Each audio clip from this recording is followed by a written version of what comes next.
Hello and welcome to today's video, which I guess is kind of an unofficial follow-up to my last one, which was Metal Dad. Recently my dad moved and bestowed upon me his record collection, and I kind of realized that there was a lot of art that influenced me growing up, and oftentimes it was the art that drew me to the music. I'd be like, whoa, that's a cool cover, and then ask Dad, like, who's this? Put it on! So, some honorable mentions here are flashing on the screen, but I kind of sorted through, pulled out some of my top favorites, and you'll see them here. I picked 16. So here they are, 16 albums that I remember being completely enamored with when looking at the art as a kid. And you'll notice that there's one face in particular that keeps showing up. Here we have Eddie. I guess you'd call him the mascot for Iron Maiden, for those of you who aren't familiar with the band Iron Maiden. This art really drew me to Iron Maiden, and I might not have listened to them. Well, like, who's kidding? I would listen to them, but the art, I guess is what I'm saying, is what pulled me in. And while I was thinking about that and looking for inspiration, I remembered this Stevie T video. Alright, how about some Maiden? Yeah, Fear of the Dark? No. Fear of the dark. Yeah, that's Duck, alright, yeah. I have a phobia that someone's quacking here. That sounded much funnier in my head. Come to think of it, have you ever looked really closely to the album cover of Fear of the Dark? So without further ado, it's safe to say I'm going to be trying to illustrate Fear of the Duck today, loosely based on the original cover. Now lately I find when I'm doing acrylic painting, and it's something for me and not a commission piece, I've just been approaching it like a 4-year-old kid with finger paints. Just paint on canvas, slapping it on there, very tactile, and seeing what happens.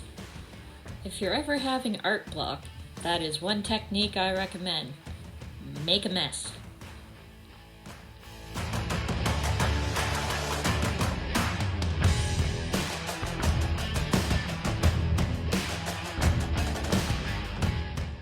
I've already decided that my piece is going to be a little brighter than the original.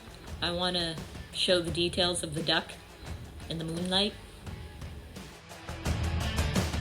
One thing I've noticed about painting trees is that even though I wouldn't consider myself a genius with a palette knife, if I try to rough a tree in with a brush, it ends up having more of a Tim Burton vibe.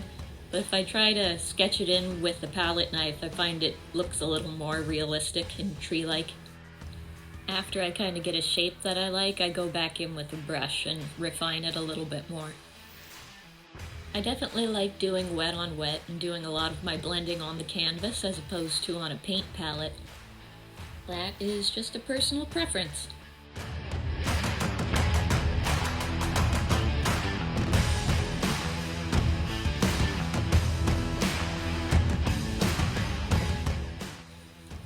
I'm going to go in and add some details with the paint pens today just because I'm not feeling like muddling around with a tiny brush on this one to do all these little tree branches and nuances.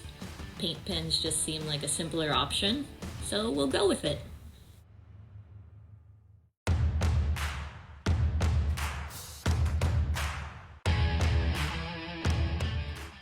At this point, it is a few hours later, everything's dry, and I'm just kind of priming in where I want my duck morphing out of the tree to be.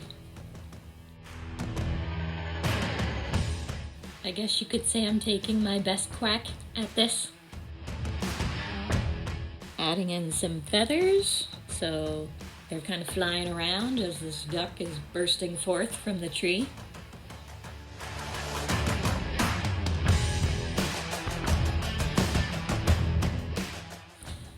Credit goes to my friend Ronnie for making me laugh by suggesting the band name would be Iron Mallard.